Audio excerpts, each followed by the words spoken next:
제가 요즘에 그런 거 잘 안 보는데요. 얼마 전에 음원 차트 1위를 싹 쓸었던 가수 비비의 노래 밤양갱을 아십니까? 밤양갱. 우리 수아랑 우리 윤희가 막 춤추면서 막 뭐 밤양갱을 뭘 부르는 양갱이 왜 나와? 막 이랬는데 아니야 내가 늘 바란 건 하나야 단 한 개뿐이야 달디단 밤양갱 이런 뭐야 이게 뭐 가사 별로 내용이 없는 거죠. 네. 근데 이게 뭐 음원 차트 1위를 싹 쓸었대요. 그런데 사실 이 노래들은 원래 가수 비비의 노래죠. 근데 이게 뭐 아이유도 불렀고 그 누구야 박명수도 이걸 불렀고 뭐 악동 뮤지션 수연도 불렀고 양희은 씨도 이걸 불렀고 뭐 이렇게 있다고 하더라고요. 인터넷 쭉 찾아보니까 이제 그게 나와요. 그래서 이게 뭔데 이렇게 다들 막 불렀지 이렇게 했는데 알고 봤더니 사실 이 노래들은 그 가수들이 부른 게 아니고 인공지능 AI로 만들어낸 곡이었던 거예요. 근데 목소리가 너무 똑같아가지고 구분이 안 되는 거예요. 그래서 어떤 사람이 이거를 박명수 씨가 부른 걸 박명수 씨한테 들려줬어요. 그랬더니 그 인터뷰에서 나 이런 거 부른 적이 없는데 내가 너무 잘 부르네요 이러는 거예요. 그러면서 그런 이야기를 하는 거예요. 이게 도대체 내가 안 불렀는데 이게 누가 한 거냐. 그래서 인공지능이 한 거다 그랬더니 너무 감쪽같이 자기도 내가 안 불렀다고 이야기할 만큼 이게 진짜인지 가짜인지 구별이 안 되는 거예요. 이제는 인공지능 AI 프로그램이 이제 목소리를 완전히 학습해가지고 똑같이 목소리도 만들어내고 그래서 노래를 부른 곡으로 만들어냈던 거였더라고요. 알고 봤더니. 아예 없는 걸 있는 걸로 만든 거죠. 실제 연예인이 부르지도 않았는데 그 곡이 나온 겁니다. 이제는 기술의 발전으로 이게 점점 좋아지기도 하지만 진짜 뭐가 진짜고 뭐가 가짜인지를 구별할 수 없는 이제 혼란과 혼동의 시대를 살아가고 있는 것 같습니다. 진짜인 줄 알았던 게 가짜로 밝혀진다면 얼마나 그 상실감과 배신감이 크겠습니까? 가짜여도 괜찮다. 이제 듣는 사람들은 댓글 보니까 너무 좋다. 이런 댓글들도 많더라고요. 이제는 이걸 어떻게 구별할 수 있을까 이런 생각을 해봤는데 그런 생각도 들어요. 이걸 굳이 구별해야 돼? 그냥 좋잖아. 이렇게 또 하는 언제 아이유가 밤양갱 부르는 걸 들어보겠어. 이렇게 하는 사람들도 있겠다 이런 생각이 또 좀 들더라고요. 만약 근데 이게 그냥 단순히 뭐 노래 하나 이렇게라고 생각하면 뭐 그냥 편하게 할 수 있겠지만 만약에 그게 신앙의 문제라면 어떨까 이런 생각을 해봤습니다. 신앙의 문제라면 진리인 줄 알았던 것이 거짓으로 밝혀진다면 내가 진짜 구원과 복음의 그 메시지를 통해서 예수 그리스도를 내가 만났다고 생각했지만 그것이 아니었다면 어떻게 될까요? 눈에 보이는 대로 믿었다가 딥페이스 기술에 얼굴을 똑같이 복제하죠. 근데 이제 목소리를 똑같이 복제하죠. 그러면 이제 영상통화를 하면 그 사람이 아닌데 그 사람과 통화하는 것 같은 이제 그런 범죄에 많이 악용되고 있다고 하더라고요. 어떻게 이걸 구별할 수 있을까? 그래서 요한일서 말씀이 생각난 거예요. 만나는 것밖에 없구나.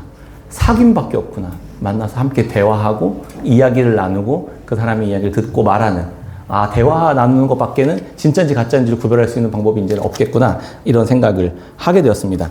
그리스도인들도 진짜처럼 보이는 가짜가 있고 가짜처럼 보이는 진짜가 있을 수도 있지 않을까 생각해 보게 되었습니다. 생각해 봤습니다. 그 사람이 하는 모습, 말, 행동 이런 걸 보면 분명히 교회를 다니는 사람이고 예수님 믿는 사람 같아 보이긴 하는데 복음을 모르고 진리의 말씀을 가르치는데 진리의 말씀이 가르치는 바대로 온전히 살아가지 못하고 있는 사람들을 많이 보게 됩니다. 어떤 사람은 겉으로 볼 때는 전혀 그리스도인지를 몰랐는데 만나서 대화 나눠보니 그 사람의 삶의 모습과 말과 그 행동들이 예수 그리스도를 향한 겸손과 진실한 태도가 있을 때 간혹 놀랄 때가 있습니다. 진짜 그리스도인과 가짜 그리스도인, 진짜 크리스찬, 가짜 크리스찬 어떻게 우리가 구별할 수 있을까요? 복음과 복음이 아닌 것을 어떻게 구별할 수 있을까요? 이렇게 구별하기 어려운 오늘날 이 시대에 우리는 어떻게 진짜 그리스도인, 가짜 그리스도인, 또 진짜 복음을 살아가는 그리스도인으로 살아갈 수 있을까? 이런 것들을 구별해 가며 살아갈 수 있을까? 생각해보는 시간 잠깐 가져보면 좋겠습니다. 지난 시간에 우리는 요한일서 1장에서 자신은 하나님과 코이노니아 안에 있다고 생각하면서 빛 가운데 있다고 주장하면서 어둠 가운데 행하는 이들이 거짓 선지자, 또 거짓 행동을 하는 사람들이다라고 함께 그 모습을 살펴봤습니다. 그 특징이 세 가지가 나오는데 그 반복되는 특징 세 가지가 이런 거예요. 만약 이렇게라고 말한다면 이런 반복되는 특징이 1장에서 3번 나오거든요. 6절에 만일 우리가 하나님과 사귐이 있다 하고 어둠에 행하면 이렇게 나오는 거죠. 하나님과 사귐이 있다 하고 어둠에 행하면 거짓말하고 진리를 행하지 않는 것입니다. 8절에 만일 우리가 죄가 없다고 말하면 나는 죄가 없어요 라고 말하면 스스로를 속이는 자다 이렇게 이야기하는 것이죠. 10절에는 만일 우리가 범죄하지 않았다고 하면 우리 모두가 죄인인데 나는 범죄하지 않았어요 라고 말한다면 하나님을 거짓말을 하니로 만드는 것이다. 이런 이야기를 함께 나눴죠. 1장에서 말한 이 세 가지 모두 표현은 다 의도적으로 죄를 짓고도 자신은 나는 하나님을 알고 죄를 지어놓고 난 하나님을 알아요 이렇게 주장하는 거예요. 이런 뻔뻔한 모습을 보이고 있는 모습들을 보여줍니다. 그러니까 나는 어둠 가운데서 행해놓고 나는 이건 죄가 아니에요 이렇게 주장하는 거죠. 어둠 가운데 자기가 행해놓고 죄가 아니에요 이렇게 주장하는 거죠. 죄를 지어놓고 나는 죄가 없어요 이렇게 주장하는 거죠. 죄를 지어놓고 죄를 지적하는 그 사람에게 너가 죄인이야 이렇게 얘기하는 거죠. 술은 먹고 운전했지만 음주운전은 아니에요. 이건 죄는 아니에요. 이렇게 얘기하는 거랑 똑같다는 거죠. 화가 나죠. 그리고 오히려 자기를 단속한 경찰에게 당신이 잘못한 거예요. 이렇게 주장하는 거예요. 이건 말이에요, 방구예요. 네. 오늘날 우리는 이런 시대를 살아가고 있다는 거예요. 이런 시대를. 죄를 죄라고 말하면 내가 한 행동은 죄가 아니에요. 이렇게 주장한다는 거예요. 이건 죄가 아니에요. 나는 죄가 없어요. 죄를 지어놓고 난 죄는 없어요. 이건 죄는 아니에요. 죄라고 지적하는 그 사람 너가 죄인이에요. 이렇게 주장한다는 겁니다. 사람들에게 탐욕이 죄다 이렇게 얘기하면 넌 탐욕 없냐? 넌 죄 안 짓냐? 고상한 척하지 마라. 위선 떨지 마라. 이렇게 이야기한다는 거죠. 혼전 순결 지키지 않는 것을 죄라고 말하면 요즘 같은 시대에 누가 그런 꼰대 같은 생각을 해. 이렇게. 그게 무슨 죄야. 이렇게 한다는 거죠. 동성애를 죄라고 하면 자기가 원하는 성별을 선택할 수 있도록 권한을 주고 권리가 있는 거지. 그 인권을 존중하고 권리를 보호해줘야지. 안 그래도 사람들의 시선 때문에 힘들어하고, 소수자들이, 그런 약자들이 힘들어하는데, 권리를 보호해주고, 오히려 그렇게 약자들을 혐오한다고, 혐오자들이라고 낙인 찍어버립니다. 아이들이 그래요. 잘못한 것을 잘못된 거라고 얘기하면, 아빠 나빠. 쥐가 잘못해놓고 아빠 나쁘대. 죄를 죄라고 말하면 그 죄를 말하는 그 사람을 죄인이라고 공격하는 시대가 되었습니다. 악을 선하다 하며 이사야 말씀이 있죠. 악을 선하다고 하고 흑암으로 광명을 삼으며 광명으로 흑암을 삼으며 쓴 것으로 단 것을 삼으며 단 것으로 쓴 것을 삼는 자들은 화 있을진저. 이사야 5장 20절 말씀입니다. 세상은 예전이나 지금이나 반복되고 그 일들은 여전히 그 패턴은 계속 반복되고 있다는 걸 우리는 알 수 있습니다. 예전에도 그랬고요. 지금도 그렇습니다.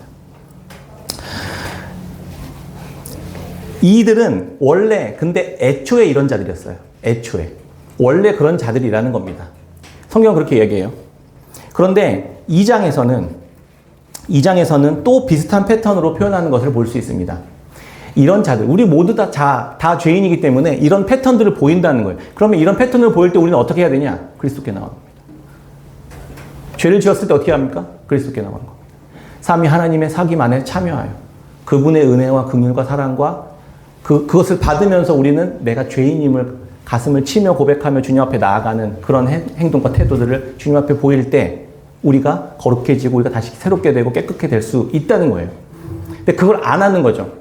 나는 죄가 없다고 주장하거나 나는 죄가 아니라고 주장하거나 죄라고 말씀하시는 하나님이 죄인이라고 주장해버리는 그러한 모습들을 볼 수 있다는 겁니다. 그리고 2장에는 또 다른 모습이 보여져요. 비슷한 패턴 3가지가 나오는데 누가 뭐라고 말하면 이런 패턴이 3번 나오거든요. 2장에는요. 그러니까 1장은 믿음으로 아예 삼위 하나님 앞에 나오지 않은 사람들, 애초에 나오지 않았던 사람들이 하는 패턴의 방식이었고요. 2장은요. 하나님 안에 있다고 하면서 하는 말. 하나님 안에 있긴 있어요. 그런데 그렇게 있다고 하면서도 하는 행동들이 하나님과 상관없는 일을 하고 있는 모습을 보여줍니다. 4절에 같이 한번 읽어볼까요? 4절입니다. 같이 한번 읽겠습니다. 시작. 거짓말하는 자요. 진리가 그 속에 있지 아니하되 만일 우리가 그를 안다라고 말하면서 계명을 지키지 않는 겁니다. 하나님 말씀을 지키지 않는 거예요. 하나님을 안다고 하는데 하나님 말씀을 안 지켜요. 그럼 6절 볼까요? 6절 같이 읽어볼까요? 6절 시작. 그의 안에 산다고 하는 자는 그가 행하시는 대로 자기도 행할지니라. 6절에는 만일 우리가 그의 안에 거한다고 하면서 예수님처럼 행동하지 않는다는 거예요. 예수님을 따르지 않는다는 거예요. 예수님 안에 있다고 하면서 예수님을 안 따른다고요. 하나님 안에 내가 거한다고 하면서 그분의 말씀을 순종하지 않는다고요. 그럼 세 번째는요. 9절 같이 한번 읽어볼까요? 9절. 9절입니다. 시작. 빛 가운데 있다 하면서 그 형제를 미워하는 자는 지금까지 어둠에 있는 자요. 내가 빛 가운데 있다고 주장하면서 예수 그리스도 안에 있다고 주장하면서 형제를 미워한다는 겁니다. 이게 교회 안에 있으면서 그리스도 안에 있다고 하면서 삼위 하나님의 사귐 안에 있다고 하면서 하는 이들의 행동 패턴이라는 겁니다. 교회 안에 있는 자들의 모습. 이게 우리들의 모습이라는 것이죠. 사실 아까 1장에 있는 세 가지 모습과 2장에 있는 세 가지 모습이 우리 모두 다 있지 않습니까? 그래서 우리가 죄인인 겁니다. 그러면 우리는 어떻게 해야 하는 걸까요? 이 세 가지 모습 전체를 다 정리하면 이렇습니다. 겉으로는 종교적인 말은 해요. 나는 신앙이 있다고는 해요. 그런데 그에 따르는 행함이 없다는 겁니다. 어떻습니까? 내가 말하고 내가 고백하는 대로 행하고 계십니까? 말과 행실이 다른 모습으로 우리는 살아가고 있는 것입니다. 믿음은 있는데 그에 따른 행함이 없는 거예요. 행함을 거부하거나 부인합니다. 그거 없어도 돼요. 그 행함 없어도 나는 칭의를 받았기 때문에 천국 가게 되거든요. 이렇게 무슨 근자감으로 살아갑니까? 요한은 지금 믿음과 행함의 관계에 대한 이야기를 해주고 있는 것처럼 보여요. 믿음과 행함이요. 이 말은 예수님을 믿었냐? 그러면 계명을 지켜라. 예수님처럼 행해라. 그리고 그의 형제를 사랑해라. 이렇게 가르치고 있는 것처럼 보이죠. 그렇습니다. 실제로 그렇게 말하는 것처럼 보여요. 그런데 아주 묘하게 그런 말이 아닌 거예요. 믿음이 있는 사람은 그에 따른 행함이 수반되는 것이죠. 사람들이 헷갈려요. 거꾸로 이 말이 우리가 열심히 이 행위를 하면, 열심히 계명을 지키면, 열심히 형제를 사랑하면 믿음이 생긴다고 생각한다고요. 구원을 받는다고 생각한다고요. 그렇지 않다는 거예요. 그게 아니에요. 그 말을 하고 있는 게 아닙니다. 행함은 믿음의 원인이 아니에요. 우리가 열심히 봉사하고 헌신하고 사랑하고 희생하고 가난한 사람들 돕고 이런 행함을 하면 믿음이 주어지는 게 아니라고요. 행함은 그래서 믿음의 원인이 아닙니다. 행함은 믿음의 원인이 아니에요. 그러나 믿음이 있는 사람은 반드시 행함이 나오죠. 이게 제가 헷갈리죠. 많이 생각해 봐야 됩니다.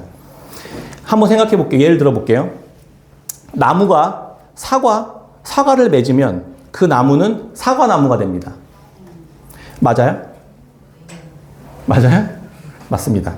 그 나무가 사과를 맺었기 때문에 사과나무가 되는 것이 아니에요. 애초에 사과나무였죠. 사과나무를 맺었기 때문에 사과나무가 된 게 아니잖아요. 원래 포도나무였는데 사과나무를 맺었다고 사과나무가 된 게 아니잖아요. 원래 사과나무였죠. 그렇습니다. 행위가 있었기 때문에 믿음이 된 게 아니라는 거예요. 믿음에서 나온 거죠. 사과나무에서 사과 열매가 열린 거죠. 사과 열매가 사과나무가 되게 만든 게 아니라는 거예요. 행위가 있었기 때문에 믿음이 된 게 아닙니다. 사과나무는 결과와 관계없이 원래 사과나무였던 거죠. 우리도 마찬가지. 하나님 안에, 삼위 하나님 안에 애초에 속해 있었던 사람입니다. 행함이 있고 없고와 관계없이 우리는 하나님 안에 속해 있는 사람이라고. 속해 있는 사람이니까 자연스럽게 행함이 나오는 것이죠. 그리스도의 말씀을 따라 살아가는 것이고 그분을 따라 행하는 것이고 그분이 말씀하신 형제의 사랑을 새 계명을 지켜 행하는 것이죠. 우리가 그분 안에 있으니까요. 열심히 해서 우리가 그분 안에 있게 되는 게 아니라고요. 두려워하지 마시란 말입니다. 행위가 그래서 믿음의 증거는 됩니다. 우리가 그분 안에 있는데 행위 안 나오면 증거가 없잖아요. 사과나무를 열매를 맺는 순간 이 나무는 사과나무였구나 라고 확인이 되는 것이죠. 증거가 되는 것입니다. 우리도 마찬가지죠. 삼위 하나님 안에 있음으로 인해 그분 안에 있어서 그분으로부터 오는 말씀과 행함을 따라 행하는 결과로 드러날 때 이 사람들이 하나님 안에 속한 사람이구나 라고 증거가 되는 것이죠. 그게 목적이라는 거예요. 그게. 이 말씀은 그러니까 이 말씀을 지키세요. 그러면 구원받았다는 것이 확증될 겁니다. 라는 말이 아니에요. 순서가 바뀐 거죠. 우리는 지금까지 그래서 기독교 신앙을 많이 오해했던 겁니다. 지금까지 우리는 복음이 아닌 율법이나 행위로 구원받는 방식을 배웠어요. 그러니까 열심히 무언가 해야만 하는 압박감과 부담감을 갖고 살아갈 수밖에 없도록 배웠다고요. 하나님은 그렇게 행하시는 분이 아니에요. 그렇게 가르치신 게 아니에요. 이미 구원을 먼저 주세요. 구원받은 백성으로 구원받은 백성답게 사는 방식이 뭔지 알게 하기 위해서 율법을 주셨다 이 말입니다. 율법을 지켜서 우리가 구원받는 게 아니라 이게 지금 헷갈릴 수 있는데 많이 생각해 보세요. 한번 곰곰이 집에 돌아가셔서도 한번 생각해 보세요. 이게 굉장히 중요한 겁니다. 왜냐하면 우리의 삶의 패턴이 그게 결정짓기 때문에 그래요. 요한일서 2장 6절 같이 한번 읽어보겠습니다. 요한일서 2장 6절 같이 읽겠습니다. 시작. 그의 안에 산다고 하는 자는 자기도 행할지니라. 아멘. 믿음이 있다고 하면서 그렇게밖에 못 살아? 엄청난 이 죄와 구원의 용서를 받아놓고 그 정도밖에 못 섬기겠어? 너가 받은 구원이 그 정도밖에 안 돼? 라고 이야기를 많이 들으셨죠. 열심히 안 나와? 그 엄청난 이 영원한 생명을 받았는데 열심히 안 나와? 그 정도밖에 열심히 안 나와? 이것도 일리가 있는 것 같잖아요. 진짜 구원받은 거 맞아? 새벽기도 열심히 하고 봉사도 열심히 하고 헌금도 많이 하고 방언의 치유의 무슨 은사까지도 다 갖추었는데 그의 삶의 행동의 패턴과 결과는 제멋대로 살고 말씀에 순종하지 않고 무례하게 행하고 다른 사람을 막 비난하고 정죄하고 판단하고 막 무섭고 막 싸납고 막 그래요. 그러면 그 사람이 구원 받았냐 못 받았냐의 문제가 아니라 내가 지금 어디에 속했냐를 다시 점검해 보시라는 겁니다. 구원 받은 것 같고 예수님을 안다고 하고 교회는 열심히 다녔는데 예수 그리스도께서 행하신 대로 행하지는 못해요. 그래서 내가 힘을 내봅니다. 열심히 노력해요. 애써요. 열매로 열매로 그 믿음을 알 수 있는 증거가 된다고 하니까 열매를 막 만들려고 막 애를 쓰는 거예요. 내 믿음을 증명해 보이려고. 그러니까 지치죠. 내가 막 만들어내니까. 그리고 그 열매는 쓸모가 없습니다. 왜요? 죄인된 내 안에서 애써서 만든 열매들이 무슨 값진 열매가 나오겠냐고. 그리스도 안에 완전히 연합된 상태에서 나오는 열매여야 값진 열매가 나온다는 겁니다. 그게 거룩한 열매, 깨끗한 열매, 탐스러운 열매, 다른 이들을 풍족하게 할 수 있는 열매, 사랑과 기쁨과 만족과 충만함이 나오는 열매, 그 사람에게서 나오는 성품들. 그게 마지막 압축적으로 나온 핵심 마지막 결론은 그게 계명을 지키는 것이고 그게 예수 그리스도를 따라 행하는 것이고 그 최종적 형태는 형제 사랑으로 드러난다는 겁니다. 요한일서 2장 7절입니다. 같이 한번 7절 8절 같이 한번 읽겠습니다. 시작. 사랑하는 자들아 내가 새 계명을 너희에게 쓰는 것이 아니라 너희가 처음부터 가진 옛 계명이니 이 옛 계명은 너희가 들은 바 말씀이거니와 새 계명을 쓰노니 그에게와 너희에게도 참된 것이라. 이는 어둠이 지나가고 벌써 빛임이니라. 아멘. 예수님께서 마태복음 7장에 이런 말씀하셨어요. 거짓 선지자들에 대해 경고하면서 비유로 하신 말씀인데요. 양의 옷, 탈을 쓴 이리의 모습이 등장합니다. 거짓 선지자를 그렇게 비유한 거예요. 늑대인데 양의 탈을 쓰고 나타난 겁니다. 노략질하고 잡아먹으려는 이리가 원래 그의 본성인 것이죠. 아무리 양의 탈을 쓴다 하더라도 실제는 이리인데 겉은 양의 탈을 쓴 겁니다. 그게 거짓 선지자들이라는 거예요. 하나님과 관계없이 살아가는 사람들.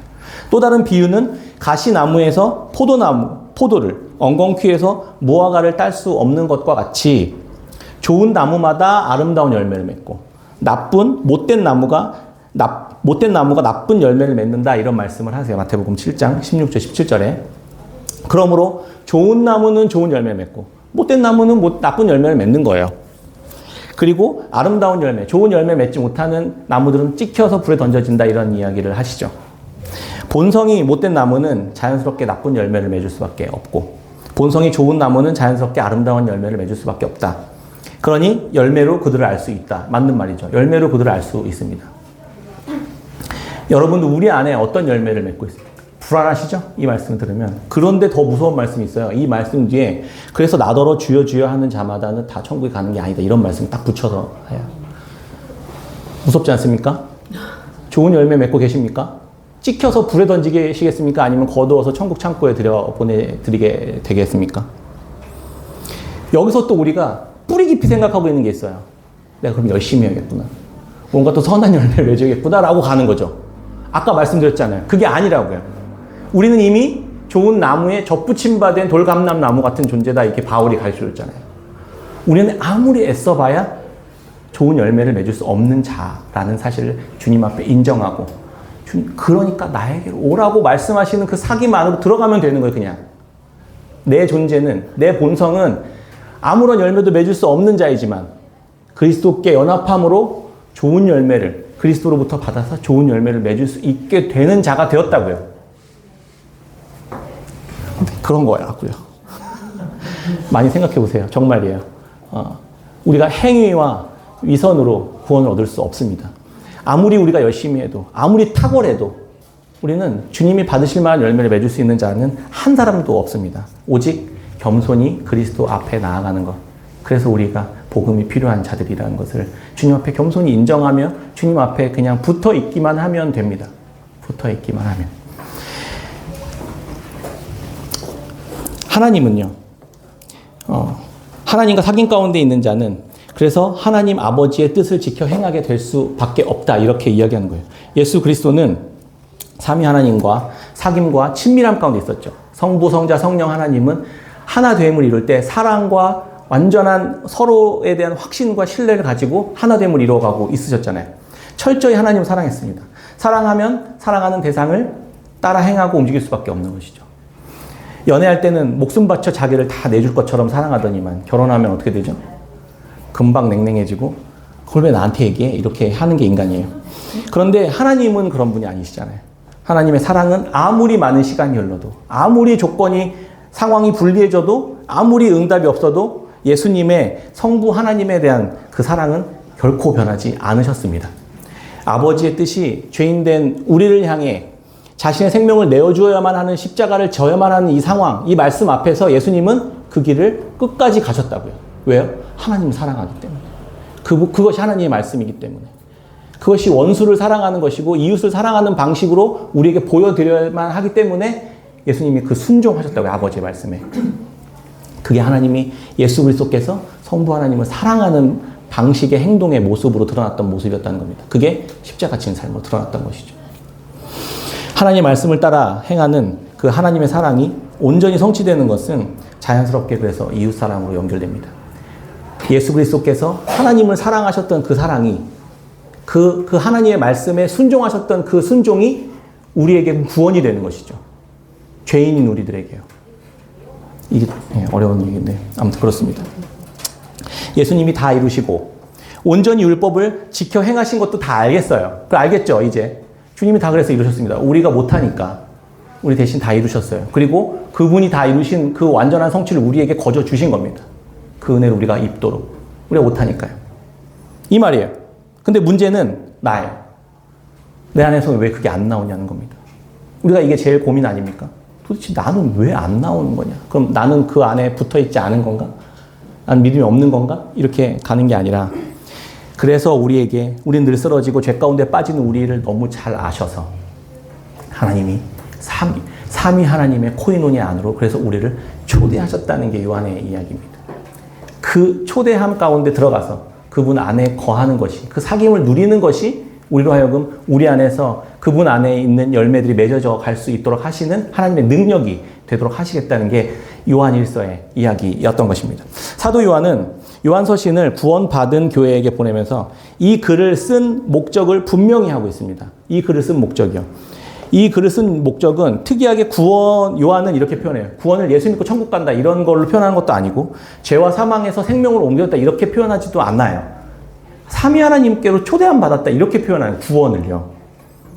그래서 생명이시며 완전한 의와 영광과 거룩으로 충만하신 이 삼위 하나님과의 영원한 생명 안에서 그 사랑의 사귐으로 초대받아서 그 안에 들어가는 것, 이게 구원이라고 표현하는 거예요. 우리는 이 구원은 예수님께서 죽으셔서 십자가에 부활해서 죽으시고 부활하셔서 믿는 자들에게 소망이 되주시는 방식으로 주어졌어요. 아까 말씀드렸던 것처럼 믿음으로 그리스도께서 우리를 대신해 이 일을 대신에 하신 이 일을 그냥 받아들이기만 하면 된다고요. 믿음으로.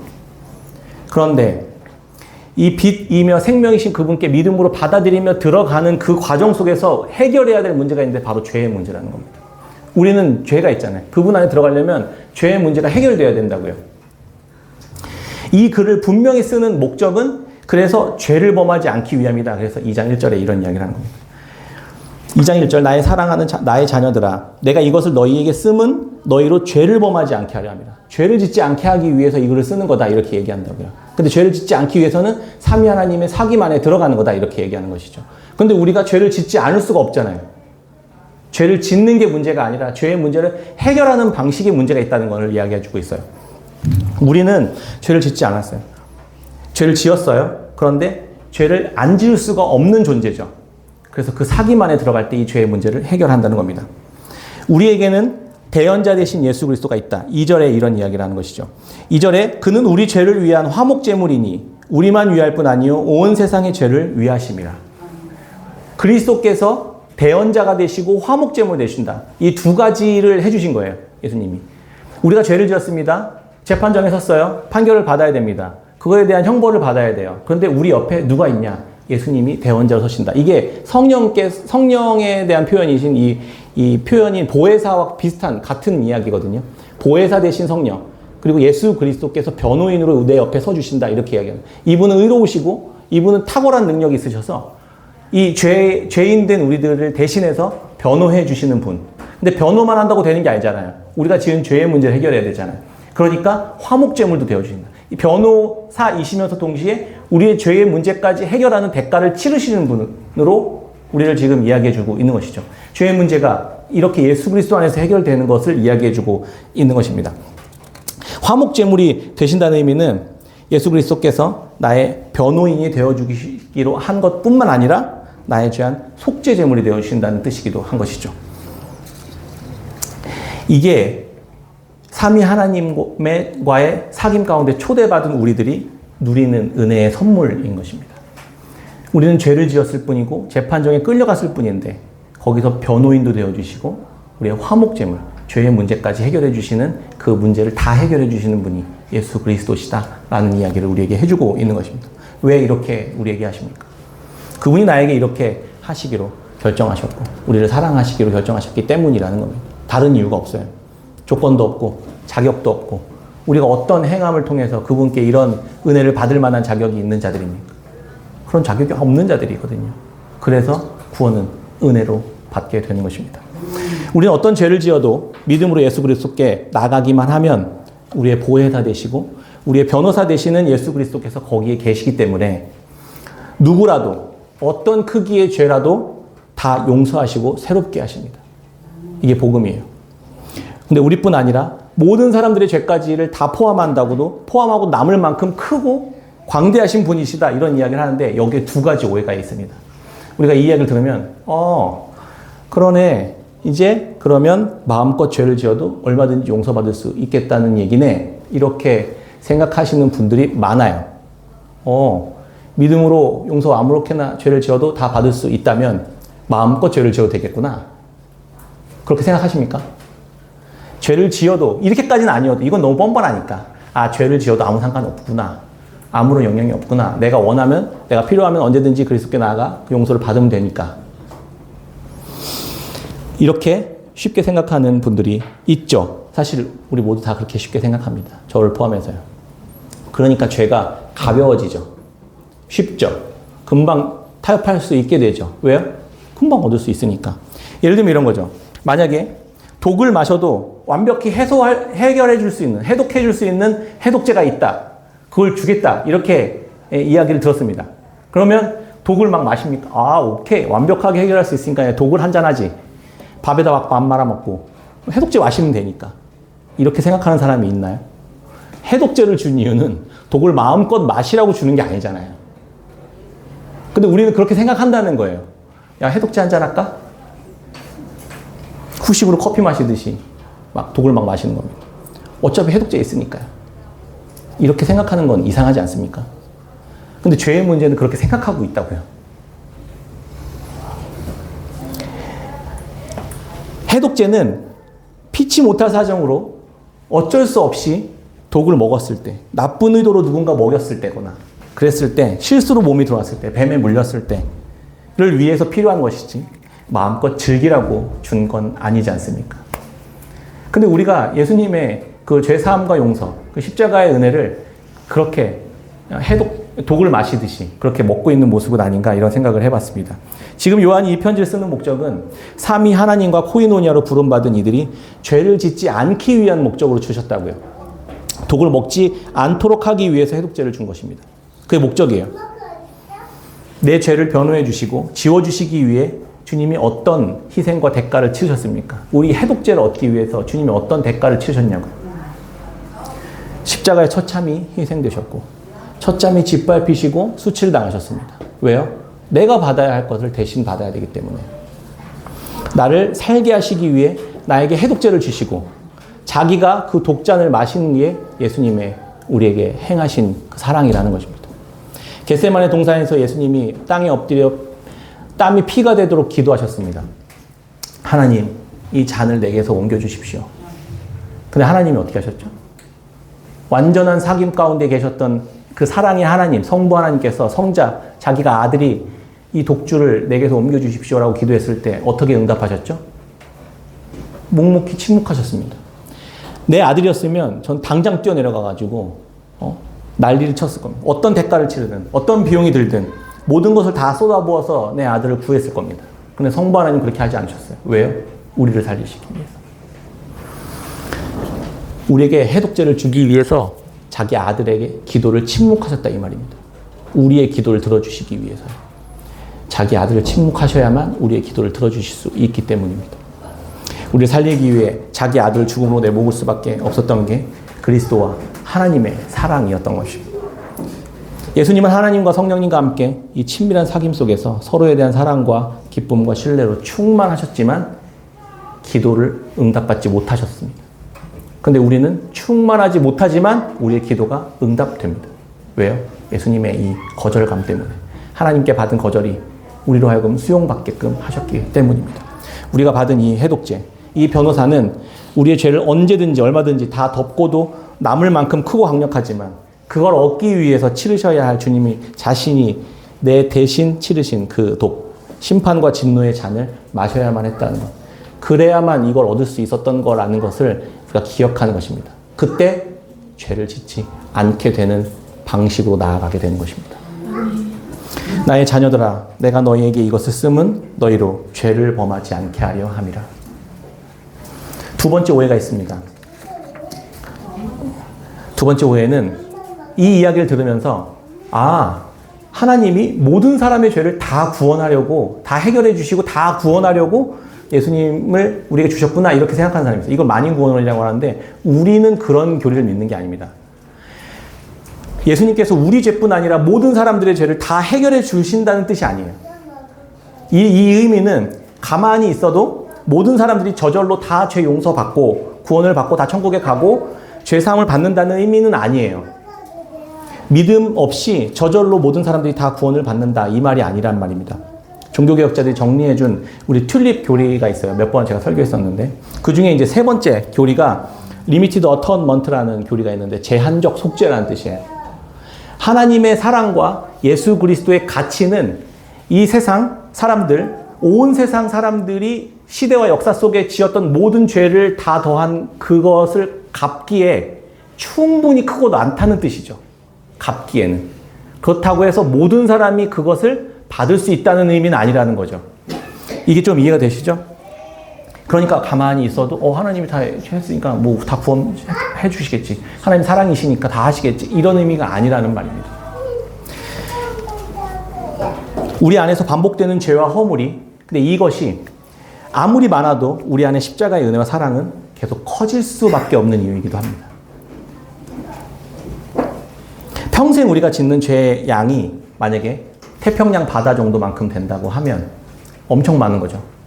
우리가 다 지은 죄가. 그런데 예수 그리스도께서 주신 그 생명의 가치는 온 우주만하다는 겁니다. 그러니까 죄가 적다는 의미가 아니라는 거 아시죠? 죄가 적다는 의미가 아니라 그만큼 그리스도의 가치가 어마어마하게 크다는 겁니다. 그러니까 그분 앞으로 나아보십시오. 반복되셨어요? 한 30만 번 지셨습니까? 예수 그리스도와 그분의 사귐 안에 초대함 받은 자들은 그분의 어마어마한 크기, 긍휼과 사랑의 크기 앞으로 나아올 때 그분은 아낌없이 우리에게 은혜를 베푸시고 용서를 베푸시는 분이시라는 것을 우리에게 알려주십니다. 그런 초대를 이미 받은 자들이에요. 그러니까 우리는 죄를 용서받을 수 있게 되는 것이죠. 얼마든지. 그러면서 동시에 어떻게 될까요? 다음부터 그 죄를 대할 때 죄를 짓지 않게 되는 방식으로 가게 됩니다. 이 해독제를 어떻게 얻었는지를 알잖아요. 이게 삼위 하나님과의 사귐 안에 있는 자들이 죄를 짓지 않는 길로 나아가는 방식이라는 겁니다.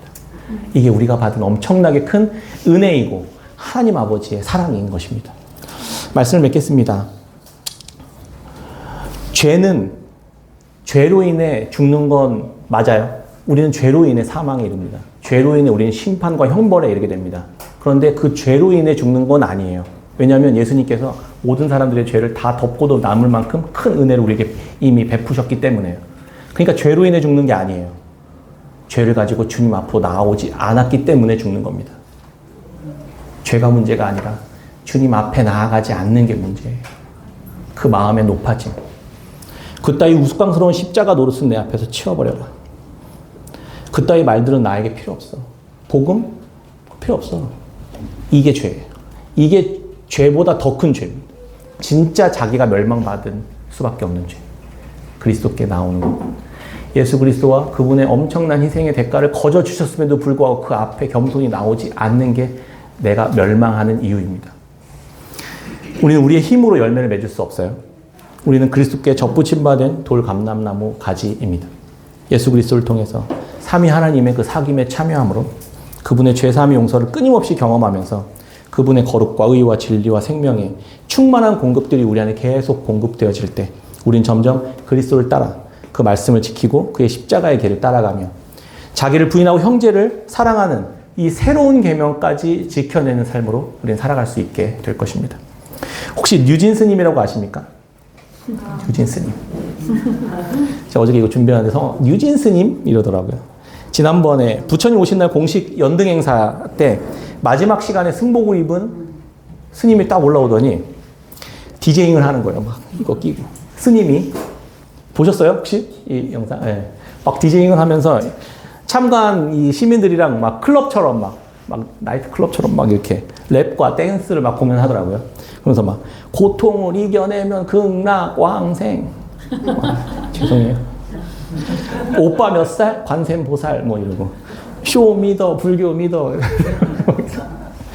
부처님 잘생겼다 부처 핸섬 막 이러면서 막 합장을 막 이렇게 막 하더라고요.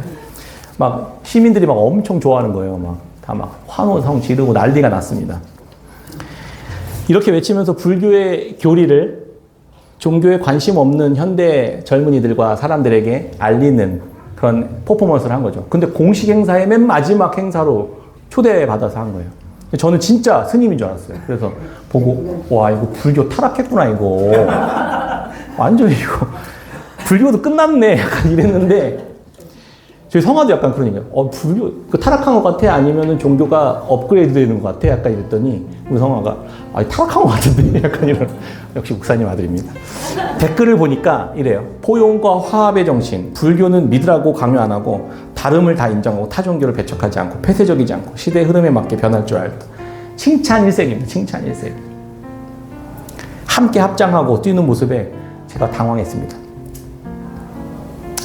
초등학생 아들도 종교가 불경스러워졌다고 하는데 사람들은 좋다고 하고 불교계에서는요 재정을 지원하면서 지금 막 계속 이분을 하고 있습니다. 포교하겠다. 여러분도 어떻게 생각하십니까? 불교가 발전되고 있는 거라고 생각하십니까? 아니면 변질되고 있는 거라고 생각하십니까? 그거는 뭐 사람마다 다 다르겠죠. 입으로는 교리를 외치고 디제잉을 하면서 신나서 사람들과 함께 펄쩍펄쩍 뛰면서 그 교리를 막 불교 믿어 막 이렇게 하는데 그것 자체가 본질이 아니잖아요. 그 정신이 사람 안에 녹아들고 그 사람이 그 정신에 맞게 합당하게 살아가는 게 종교의 정신 아닙니까? 그게 본질 아닙니까? 그 모습 보면서 우리 기독교는 어떤가? 찬양하고 예배하고 기도하면서 입으로는 고백하면서 내 삶은 주님의 말씀과 계명을 따르지 않고 예수님과 전혀 관계없이 살아가며 형제를 미워하며 살아가고 있지는 않습니까? 어떻게 해야 될까요? 은혜로 예수 그리스도 안에 그 하나님의 사랑의 사귐 안에 그 코이노니아 안으로 초대함 받은 그 모습대로 우리에게 해독제를 주신 그 해독제를 어떻게 얻었는지를 알아가면서 그분 앞으로 나아가십시오. 예배하고 기도하고 찬양할 때 단순히 입으로만 고백하는 게 아니라 우리의 마음이 예수 그리스도 앞으로 진정으로 나아가 그분이 하신 그 말씀이 내 삶 속에서 드러나는 삶의 열매로 드러나고 맺어져 갈 수 있었으면 좋겠습니다. 교회가 커지고 많아지고 숫자가 커지고 부흥하고 좋은 거지만 저는 이 본질을 놓치고 부흥하지 않았으면 좋겠습니다. 숫자가 많아지지 않아도 이 본질이 한 사람, 두 사람, 우리 깨끗한 샘교회 공동체 한 사람 한 사람 안에 실제로 드러나며 살아낸다면 주님이 가장 기뻐하시리라 믿습니다. 아멘. 우리가 그 길을 걸어가는 깨끗한 샘교회 성도님들이 다 되시기를 주의 이름으로 축원합니다. 아멘.